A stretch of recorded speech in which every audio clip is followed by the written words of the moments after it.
Well, a very Merry Christmas to you. The Iowa Hawkeyes, they've got their big-time bowl game coming up, the Holiday Bowl, Friday night, 7 o'clock in San Diego. They're going to take on USC. Should be an amazing game. Before the bowl game, lots of amazing things happening for the Hawkeyes. Like today, they took a trip to the San Diego Zoo, and that means our own Adam Rosso, who now pops up in this big monitor. He was there. He's in San Diego. He's with the Hawkeyes. Adam, take it away.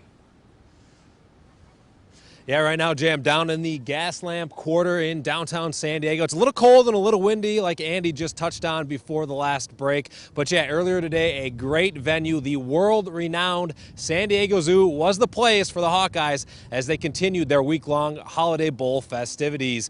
So it was 4 guys that actually got to interact with some animals up close and personally.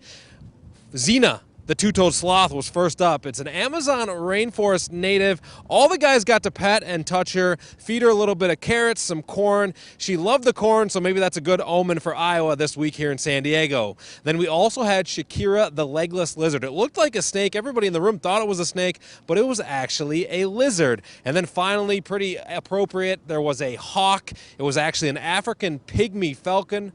Was the other animal that was brought into the zoo for the guys to check out. A once-in-a-lifetime experience over at the San Diego Zoo.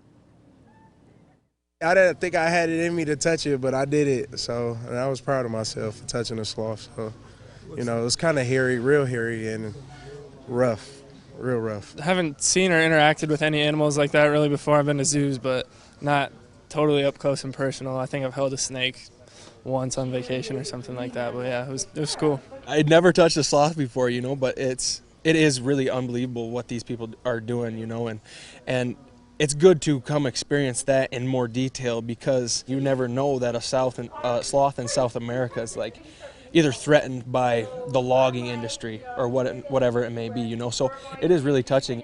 That, of course, Levi Paulson right there. Both him and his twin brother Landon are big hunters and fishermen. They also had a family connection to the San Diego Zoo.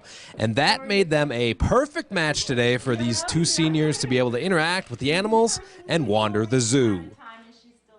Me and Levi's cousin used to work here at the San Diego Zoo, and then he moved back and he's at Henry Dorley now in Omaha. And I texted him, I said, you know anybody here? He said, yeah. He said, and he primarily worked with elephants.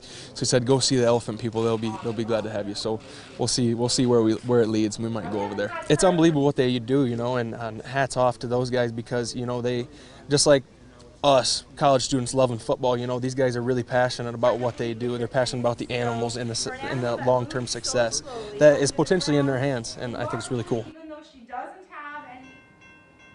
Now, I didn't get to see any of the elephants, but I did wander around the zoo. I checked out a red panda, a leopard that I sent to Jay a picture to. Very fantastic day. Actually, I met Brian Ferentz on the way out who was pushing the stroller. He had a great time. I think everybody would say it was an awesome experience up at the zoo, Jay. Adam, did you pet the snake? And anytime you can put a sloth on TV, it's a good day. I didn't get to touch a snake. I was trying to egg people on to touch the lizard, I should say, but they, in the end, didn't want anybody touching it. But yeah, it was awesome to see those kind of exotic animals. You don't get those a lot of places, obviously, because this is such a fantastic zoo here in San Diego. We got a light rail train going by right now. I apologize if you guys can hear that. No security, though, Jay, not like Rockefeller Center a couple years ago. Oh, yeah, and it is a lizard. This Santa hat's a little tight on my head. Yes, Adam, memory lane, our Christmas night in New York City. They're ready to throw us out of Rockefeller Center. I'm glad you're safe and sound in San Diego. Yeah, exactly. It should be a good day tomorrow, too. We got the coaches' press conference, the Holiday Bowl parade. We'll have all that coverage for you guys starting on Local 4 News at 6. But for right now, live in San Diego, Adam Rosso, Local 4 Sports. Have a Merry Christmas, Jay, and everybody back in the studio. Same to you, sir. Have a great night. Thanks for your great work.